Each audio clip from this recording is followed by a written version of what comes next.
Erica Keswin. Bring your human to work.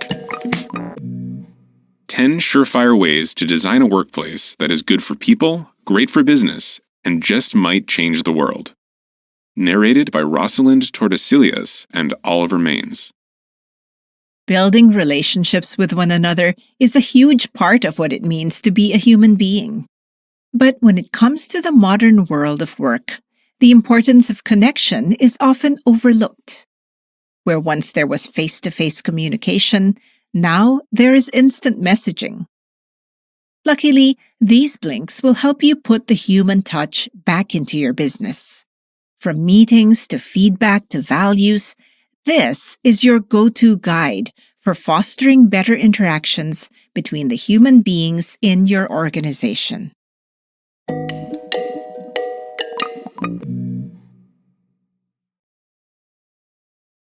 Blink 1 of 7. We are often taught to keep our professional and personal lives separate. But it might be time to rethink this rule.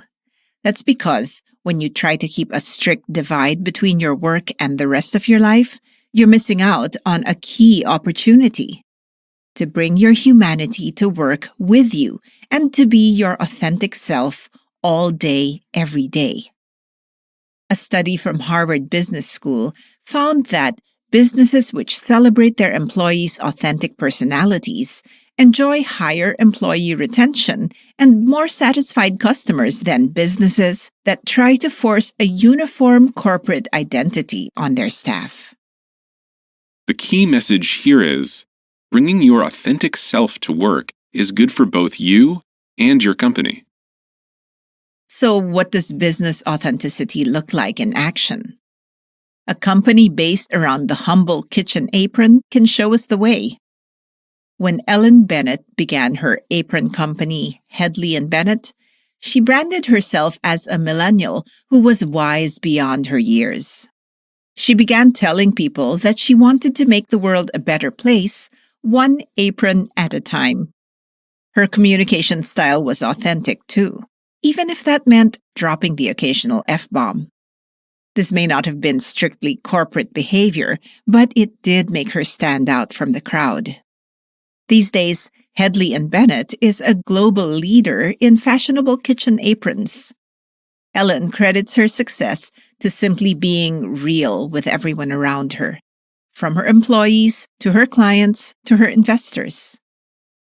So, how can you make your company or brand feel more real? Well, one of the best ways is to embrace authenticity and to start telling stories.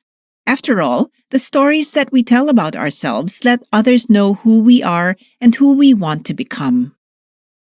One company that uses storytelling to powerful effect is the airline JetBlue.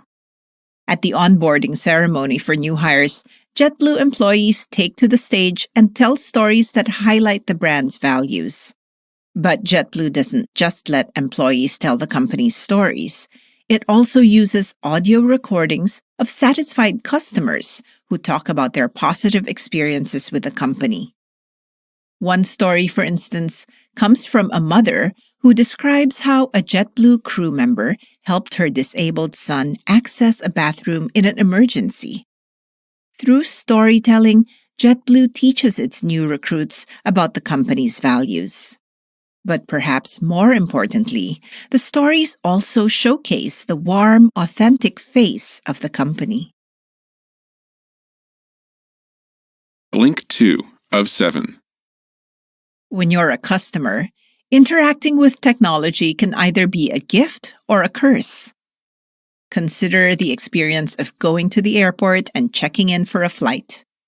If you're a frequent flyer, then using your airline's speedy self-service check-in machines might be a dream come true. But if you're not used to flying or aren't accustomed to self-service machines, then you might find the same experience a nightmare. With no airline employees around to talk to, you might start wishing you'd stayed home. The key message here is, it's important to maintain a human touch in the brave new world of technology. A major problem for companies nowadays is how to balance the needs of tech-savvy customers with those who crave old-school customer service. The solution lies in finding the sweet spot between human connection and efficiency-boosting technology. This isn't as difficult as it may sound. By using technology to free your employees from repetitive tasks, you can grant your staff more time to have meaningful human interactions. Again, let's look at JetBlue as an example of this approach in action. The airline has made self-check-in and bag tagging the norm at airports. Instead of having to manually complete this laborious process for every customer, crew members are now free to mingle and interact with passengers. This means they can spot customers who might need more tailored help. Perhaps they see a tired-looking mother who's struggling with her small children. She might really appreciate a free coffee. Or perhaps a wheelchair user could use some extra attention to make his airport experience more comfortable. JetBlue understands that the true value of modern technology lies in enabling us to do more meaningful human things with our time, like interacting with customers. But sometimes, the best place for technology in your organization is where the customer can't see it at all. At the revamped Union Square Cafe in New York City, all the restaurant's employees wear Apple smartwatches. These watches allow the waiters, co-check staff, and cooks to seamlessly coordinate with each other. This, in turn, helps diners move through their restaurant visit more smoothly. The customers are usually not even aware that modern technology is invisibly improving the situation. They still get an entirely human experience with their waiter. The end result is that they have a more pleasant visit and spend less time waiting around. Blink 3 of 7. The biggest opportunity for human connection might be your team meeting. This meeting is one of the most frequent opportunities, too. After all, some 36 million meetings occur every day in the United States alone. But just how productive are these meetings? The short answer is not very. It's estimated that American businesses waste a grand total of $37 billion a year on useless meetings. So, what's going on? Well, the main issue is that our meetings usually lack purpose. Picture a scenario in which your team has a problem it doesn't know how to solve. After a few weeks of stalled progress, you call a meeting to deal with the issue. The alleged purpose of the meeting is to solve the problem. But be honest, how will sitting around a table actually contribute to problem solving? What does bringing everyone together really achieve? Without a clear strategy, your meeting is probably just a waste of everyone's time. The key message here is, design your meetings carefully to make them more productive. So, how can you make your meetings better? Well, the first step is to ensure that they're aligned with your organization's values. One company that's always looking to align its meetings with values is Mogul, a digital platform that engages with millennial women. Mogul emphasizes its core value of transparency during company meetings by giving updates on its financial health and key performance metrics. This way, attendees understand how the company is faring. You can also make your meetings more meaningful by rethinking the physical space in which you meet. When you conjure up a mental image of a meeting, you might see a long, rectangular boardroom table. But if you want to encourage more open and dynamic communication between your meeting attendees, then it's better to install a round table instead. This simple change will help everyone feel as if they are equally involved in the interaction. Another tip for better meetings is to ensure that every attendee gets her fair share of the conversation. Research shows that when 6 people hold a meeting, 2 of the people will tend to do 60% of the talking. If you're leading a meeting, you can combat this problem by calling on the more reticent people in the group to give their opinion. Psychologists have found that introverted people prefer being asked for their opinions during group discussions rather than spontaneously jumping in. Blink 4 of 7. In the year 1700, the world of work changed forever. It all started with an eye infection. When physician Bernardino Ramazzini met a cesspool operator who was suffering from an eye infection, he realized there is an important connection between our health and our work. This led Ramazzini to write a book called The Diseases of Tradesmen, and the field of occupational medicine was born. Ramazzini's discovery of the work-health connection eventually led to the modern corporate wellness system. Today, around 70% of American employers offer their staff a wellness program. Good health, it turns out, again benefits both employees and employers. The key message here is, supporting your employees' wellness offers a huge range of benefits. Of course, one of these benefits is financial. A 2014 study published in the Harvard Business Review looked at the relationship between employee well-being and employers' financial expenditure in the U.S. It found that every dollar spent on employee wellness interventions yielded employers $6 of savings in healthcare costs. But financial savings aren't the only benefit of investing in your staff's well-being.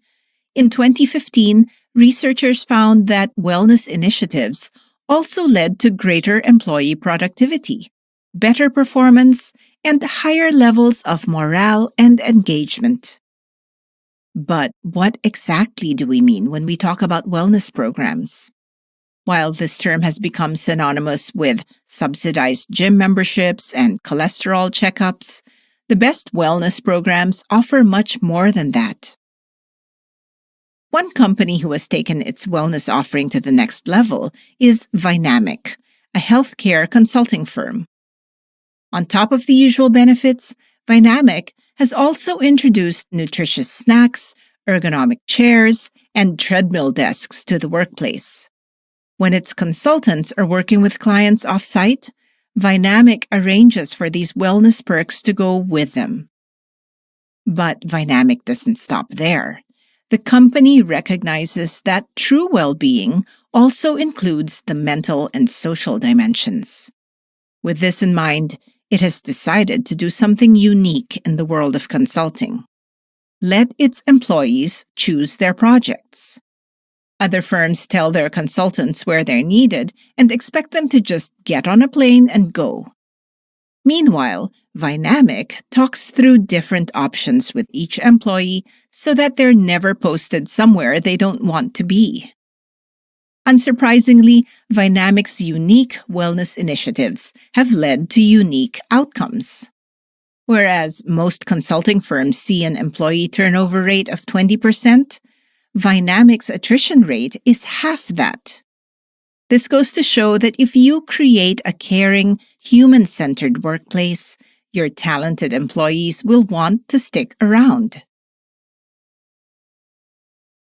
Blink 5 of 7.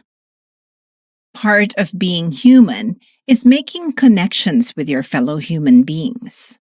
A powerful way to achieve these connections is to give part of yourself to others. In other words, to give something back. The world's most successful companies have long understood the power of giving back. In fact, over 3/4 of the small companies listed by Inc. magazine as the best places to work give their staff time off to volunteer for charitable causes. Additionally, a 2015 study by consulting firm Bain & Company revealed that employees who feel inspired by volunteer projects are 3 times more productive than employees who don't feel inspired. Here's the key message. When your company helps the wider community, everyone wins. So, how can your company start giving back? Well, perhaps the most important thing to know is that authenticity is king. It's not enough to simply say that you're going to do good. Both your customers and your employees want to see evidence that you're taking sincere, meaningful action. In fact, one recent study found that 76% of millennial consumers will do their own check on whether a company is telling the truth about its environmental or social positions. So don't just talk, act. That being said, the best strategy for deciding how to give back might be to wait until the right opportunity presents itself. When Brian Berger founded the men's underwear brand Mack Weldon, he didn't want to rush into a cookie-cutter philanthropy initiative. Authenticity was one of his company's core values, so Berger opted to wait until an initiative came along that aligned with what he and his company were all about. And 5 years later, Berger finally found what he was looking for: a textile recycling project called Community Recycle. With the help of this project, Mack Weldon began encouraging its customers to send in their old unwanted clothing whenever they purchased new items from the brand. The cotton in these used garments would then be recycled and turned into new items of clothing for communities in need. Since starting this initiative, Mack Weldon has created real environmental and social impact. The brand has stopped 11,000 tons of old clothing from going into landfills while creating quality garments for underserved communities. Blink 6 of 7.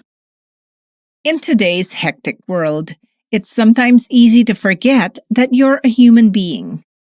Instead, you start feeling like a human doing. Because you're constantly working, you're never enjoying the pleasure of simply doing nothing.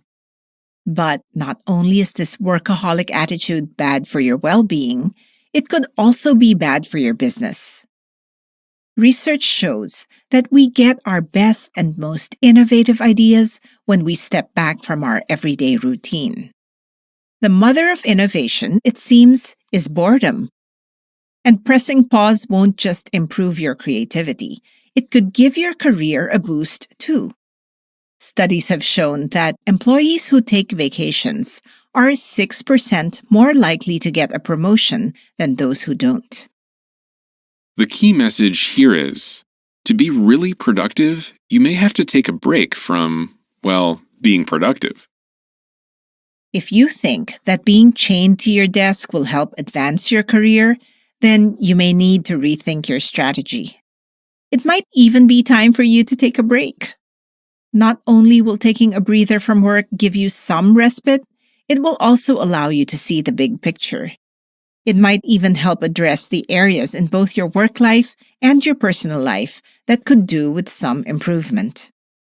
For instance, one study looked at what happened when a group of entrepreneurs and executives took a week off from all of their electronic devices and online activity.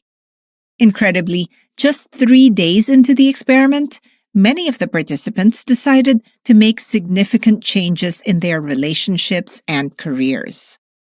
By the end of the study, these recovering tech addicts were making more eye contact with one another, had better posture, and reported having more energy too.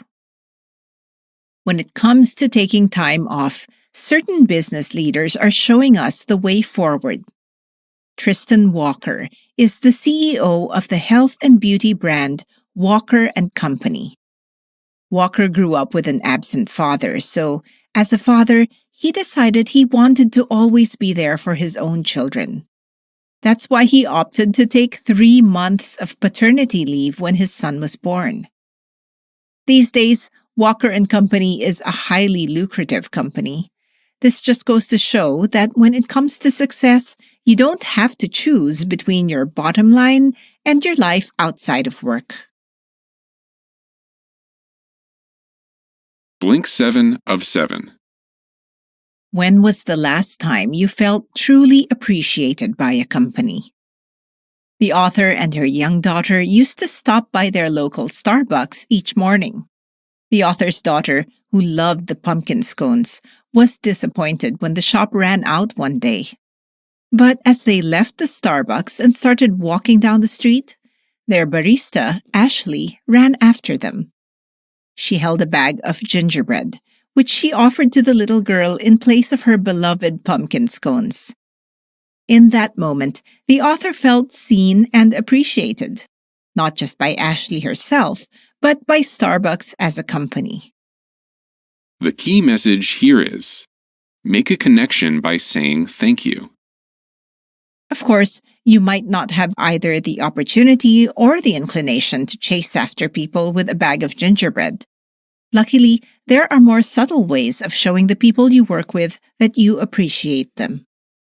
The fitness company SoulCycle has found a unique and memorable way for people across the company to show appreciation to one another.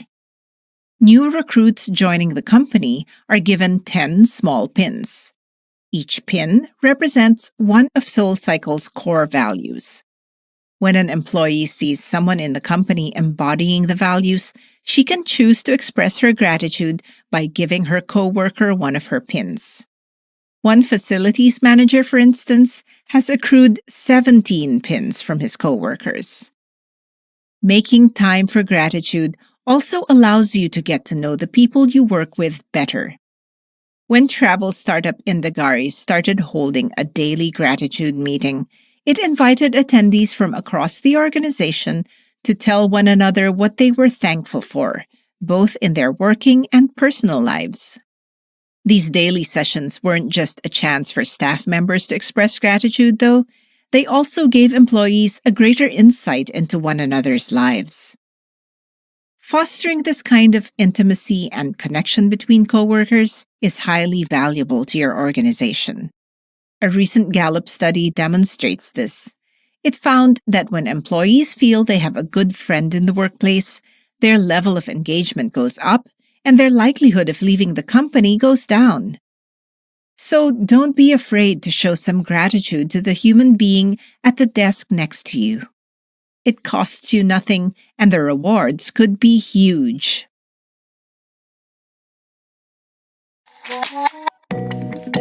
You've just listened to our blinks to Bring Your Human to Work by Erica Keswin. The key message in these blinks is that when you arrive at work, you don't need to turn off your humanity. Enjoying meaningful relationships with your coworkers and customers won't just enhance your well-being, it will boost your productivity too. So don't be a slave to your Wi-Fi connection. Make today's technology work for you so that you can spend more time connecting with your fellow human beings. And here's some actionable advice. Sit next to the people you want to work with. To foster deeper connections between your employees, why not mix up your office seating plan? It's traditional for people to be seated near those they report to, but it doesn't have to be this way. Instead, you could try placing your team next to another team. After all, when we sit close to others, an opportunity is created for more and better interactions. So the next time you want two people to work together, try bringing them physically together too. Got feedback?